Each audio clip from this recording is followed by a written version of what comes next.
You see, our mind is all the time jabbering. Okay. Can you sit for 5 minutes without thinking anything? Can you sit for No. 1 minute without thinking anything? Can you sit No. for 30 seconds without thinking of anything? No. So we are used to our mind is all the time, but. So we have the few thoughts. One is of the past or one is of the future. Past are all our memories, but we keep thinking about them. We suffer what happened to us 10 years back because we think about it. Can you do something about it? No. But you still revisit it and you suffer. Or you think about the future. You already suffering what is going to happen tomorrow, day after tomorrow. Okay. So these thoughts are what is going to cause you mental illness. You need to calm your thoughts down.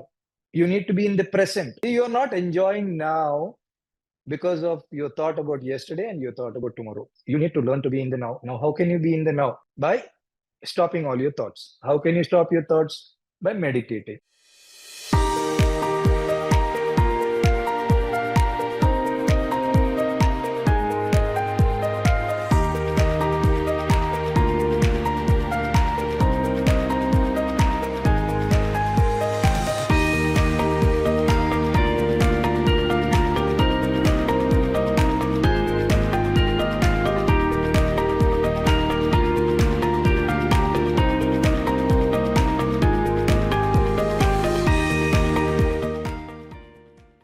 Yeah, Miss Neena Kulkar is asking, what about Parkinson's? Due to this, a person either loses weight or gain.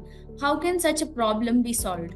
Is homeopathy effective to increase dopamine and have any knowledge of MSA Parkinson's?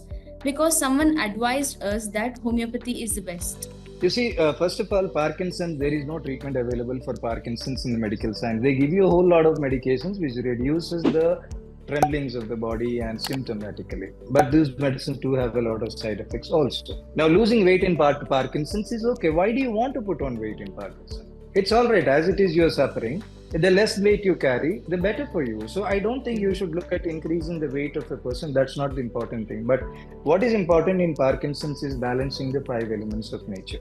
Now, if you are able to continue with whatever medicines you are giving the patient, but along with that, balance the five elements of nature, trust me, that will bring in a whole lot of change in the patient. Introducing homeopathy, yes, homeopathy does have treatment, no cure. We've been able to help a lot of patients with Parkinson's to stop progress of the disease, to some extent reduce it, but not cure. But at least we can stop it and there are zero side effects. Hope it helps. So we have Sneha asking, please tell how to control craving and eating whenever I feel bored, stressed, I need something to eat. Also, I feel weak when I eat less. You see, the craving or the desire, where is it coming from? Let us try to explore where it is coming. And it is coming from your mind. There's something that tells you eat. There's something that tells you that you will do.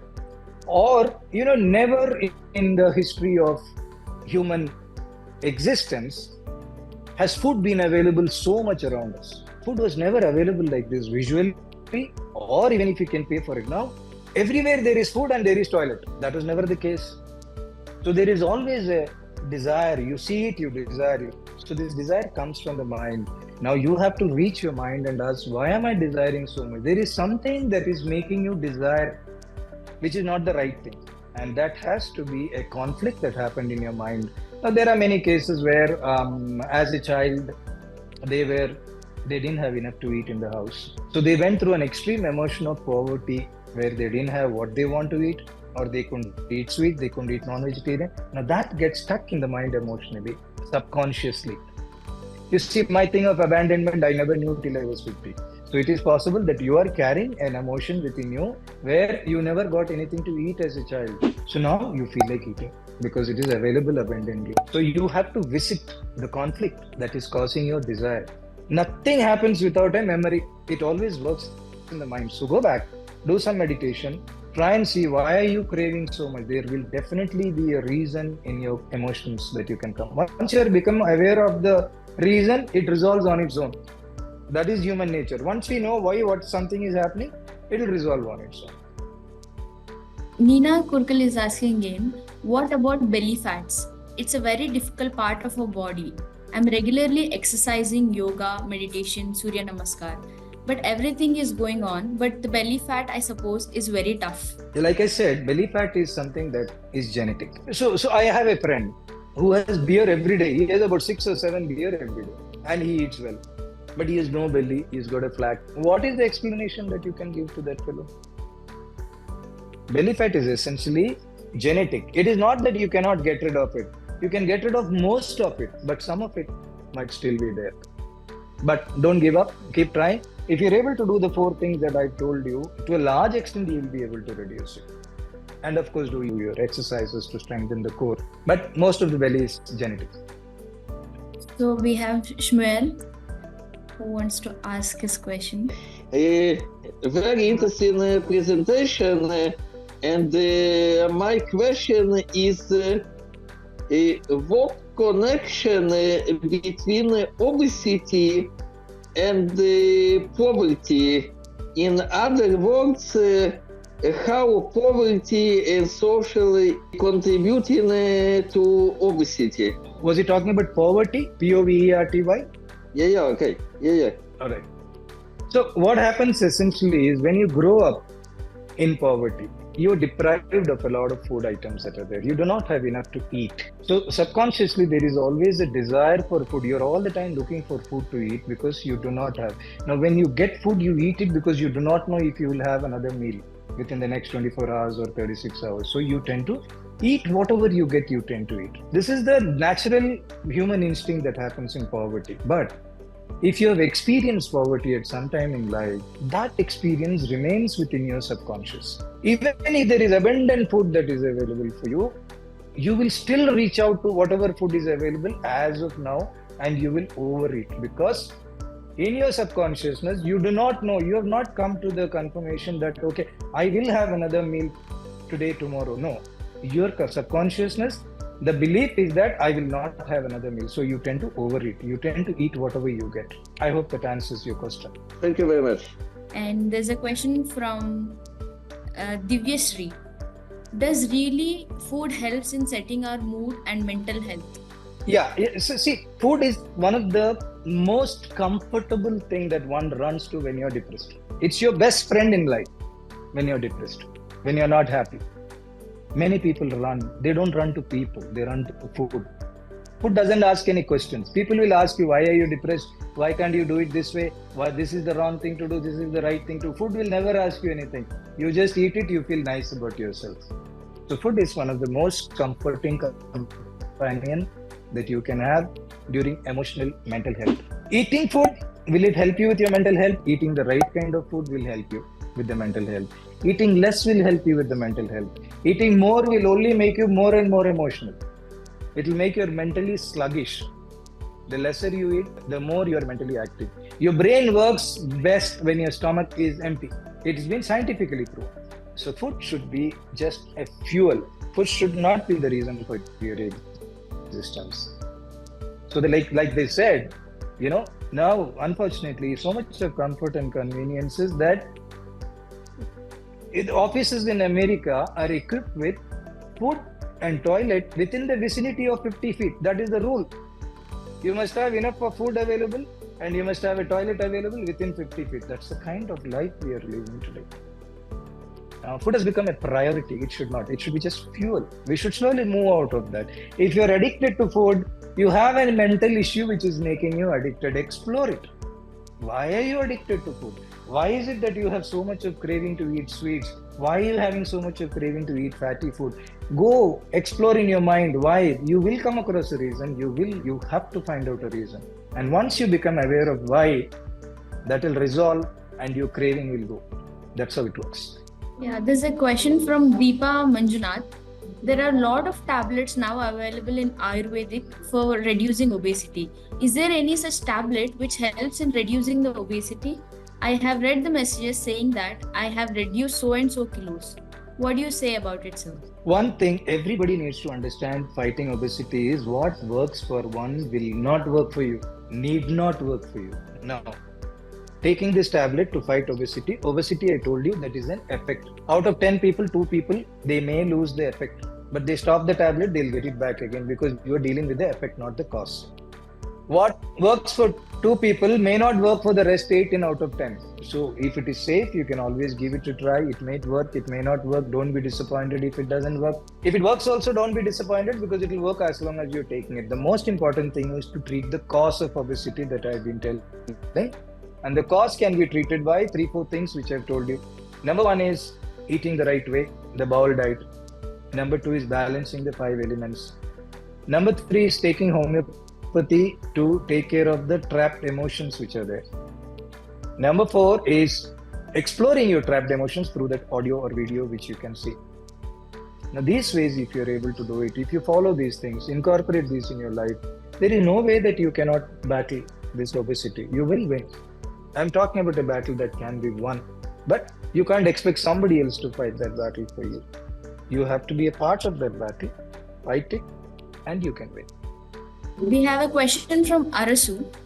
Whether the child born out of diabetic mother at time of pregnancy can be a reason of obesity? Yeah, medically it's proven that children who are born to diabetic mothers are obese, but that's only a few percentage of it. That's not. What do you want to do about it? Okay, your child is born obese now. How does it matter whether he was obese because of diabetes or not diabetes and all that? Not necessarily that every diabetic mother will give birth to an obese child. No, the point is now you got an obese child. Now how to deal with this obese child is your priority. A lot of people have this habit of finding out the cause. They go on and on. Why this happened? Why this happened? Why this happened? I'm not pregnant. Why am I not pregnant? There could be many reasons. Can you do anything about it? You are not pregnant because something happened to you when you were a child. You were emotionally disturbed. Can you go back and do something about it? No. We need to remember, you cannot go back and correct anything that has happened 1 hour back. So no point going behind. Your child is diabetic. That's okay. Let's deal with the child. And there are many ways to deal with it. Question from Reena Care.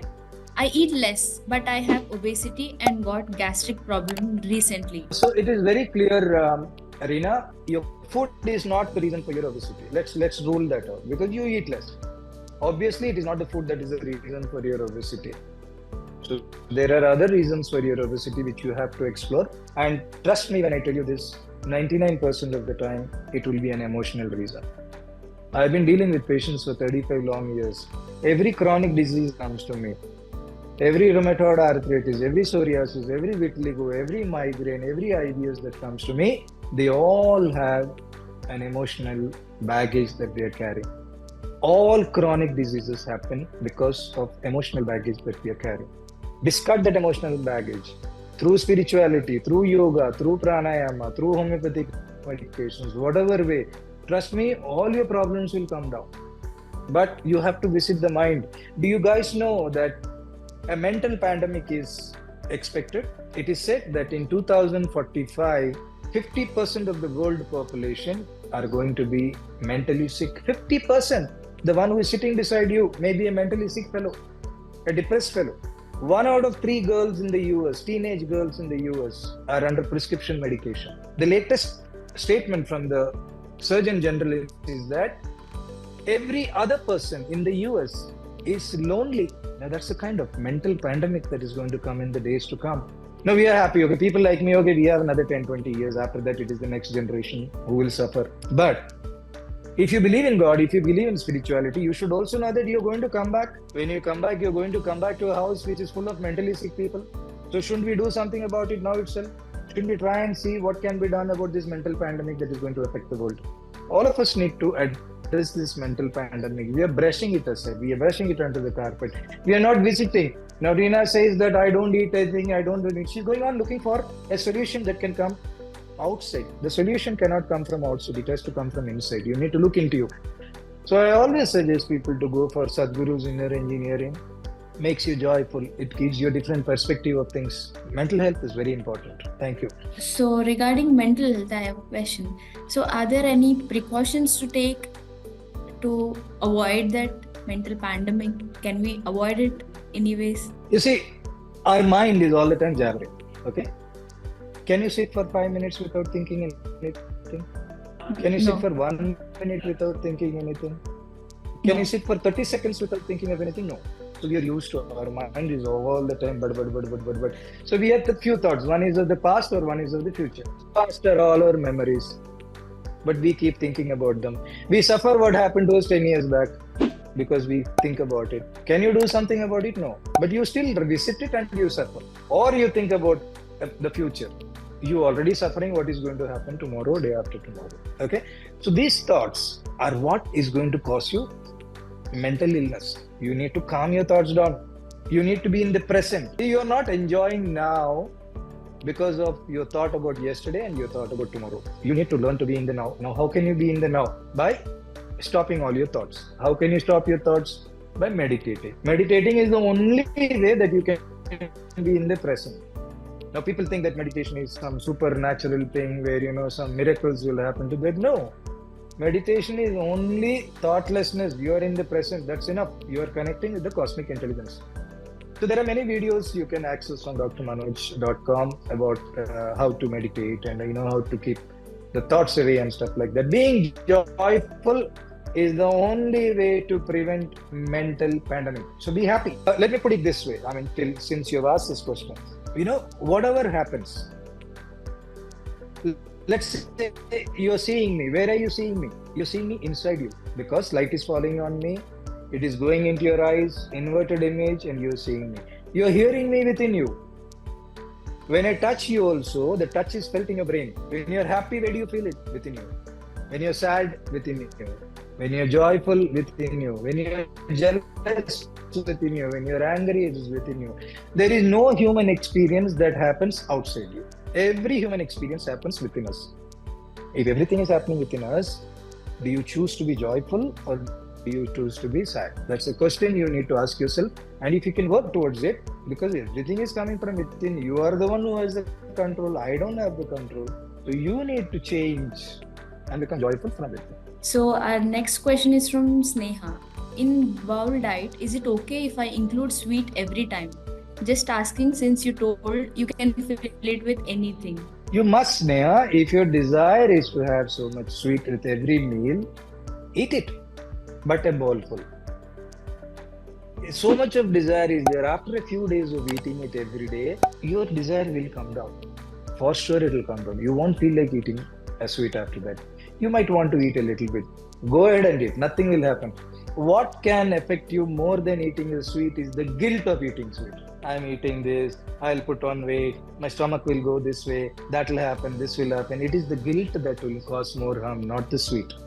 So bindas, eat. In that bowl diet, eat what you want as long as you don't pile it up. Enjoy every bite of it. What you enjoy and take cannot harm you. There's no chance of you excessive eating anyway because it's a bowl diet. If you prefer to fill the entire thing with sweet and nothing else, have it. Your next meal, at least you will have something else. So go listen to your body, experiment, give your body what it wants. The body will only guide you. You don't have to worry. It will tell you. Just listen.